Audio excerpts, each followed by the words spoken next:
Assalamualaikum warahmatullahi wabarakatuh. Saya Diana Aulia Nurma Febriana SPDI, calon guru penggerak Angkatan 9 dari Kabupaten Trenggalek. Dalam kesempatan ini saya akan memaparkan tentang koneksi antar materi modul 2.1 pembelajaran berdiferensiasi. Baik, sebelumnya kita akan bahas apa itu pembelajaran berdiferensiasi, yaitu usaha guru dalam menyesuaikan proses pembelajaran di kelas untuk memenuhi kebutuhan belajar individu atau murid. Pembelajaran ini untuk mendukung semua murid kita yang ada di kelas.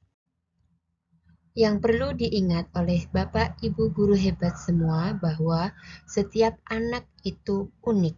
Mereka mempunyai kelebihan dan kekurangan masing-masing, begitu juga dengan minat, gaya belajar, kebiasaan, pola pikir, kemampuan literasi, dan lain-lain, pasti berbeda satu anak dengan yang lain.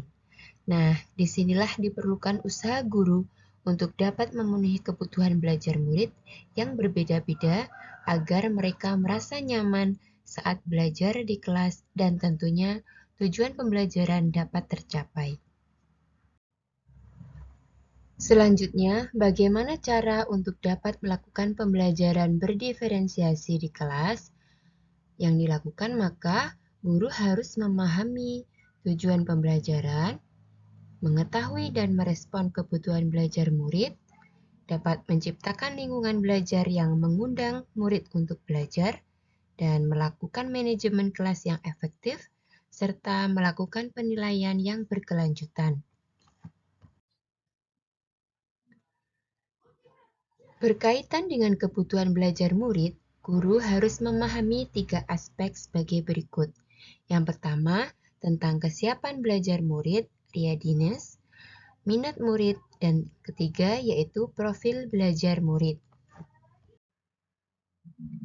Di dalam kesiapan belajar murid, hal ini mengharuskan guru untuk menilai pengetahuan awal dan menentukan apa yang telah murid ketahui dan di mana murid berada sekarang ini. Sedangkan minat murid, maka minat setiap anak pasti berbeda-beda. Minat adalah salah satu motivator penting bagi murid untuk terlibat aktif dalam proses pembelajaran. Profil belajar murid. Profil belajar murid berkaitan dengan lingkungan, budaya, gaya belajar, kecerdasan majemuk, dan tentunya berbeda satu anak dengan yang lain. Kebutuhan belajar murid dapat diidentifikasi berdasarkan cara-cara berikut ini. Yang pertama, guru mengamati perilaku murid-murid, mengidentifikasi pengetahuan murid, mereview dan melakukan refleksi terhadap praktik pengajaran, berbicara dengan wali kelas sebelumnya, membaca rapot murid di kelas sebelumnya, dan menggunakan berbagai penilaian formatif dan diagnostik. Nah, selanjutnya, strategi apa untuk mendiferensiasi pembelajaran? Bisa dengan 3 cara, yaitu diferensiasi konten, diferensiasi proses, dan diferensiasi produk. Guru dapat memilih salah satunya atau mengkombinasikan dari ketiganya. Diferensiasi konten itu berkaitan dengan apa yang kita ajarkan seperti materi, konsep, atau keterampilan yang perlu dipelajari berdasarkan kurikulum.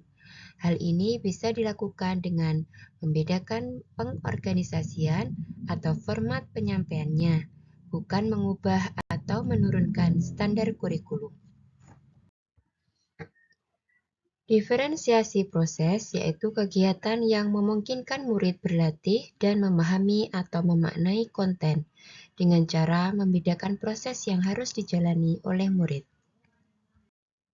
Selanjutnya, diferensiasi produk berupa bukti yang menunjukkan apa yang murid telah pahami dengan cara membedakan atau memodifikasi produk sebagai hasil belajar murid, hasil latihan, penerapan, dan pengembangan apa yang telah dipelajari.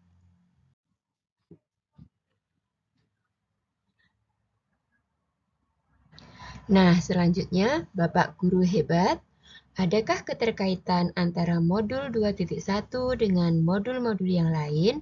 Tentu ada, yaitu yang pertama, untuk dapat melakukan pembelajaran berdiferensiasi, maka guru harus berusaha memenuhi kebutuhan belajar murid sesuai dengan kodrat alam dan kodrat zaman berdasarkan filosofi Ki Hajar Dewantoro.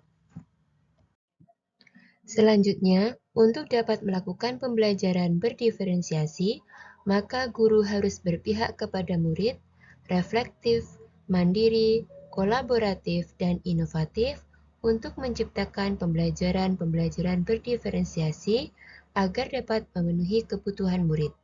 Dengan demikian, seorang guru penggerak dapat mewujudkan kepemimpinan murid dengan menuntun murid merdeka belajar. Hal ini sesuai dengan nilai-nilai guru penggerak. Selanjutnya, keterkaitan dengan modul-modul yang lain yang ketiga, yaitu pembelajaran berdiferensiasi dapat menjadi salah satu strategi untuk mewujudkan visi guru penggerak yang berpihak kepada murid.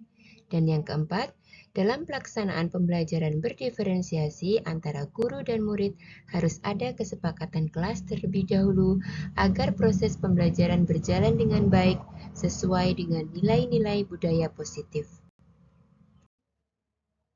Demikianlah pemaparan tentang koneksi antar materi modul 2.1 pembelajaran berdiferensiasi dengan modul-modul sebelumnya.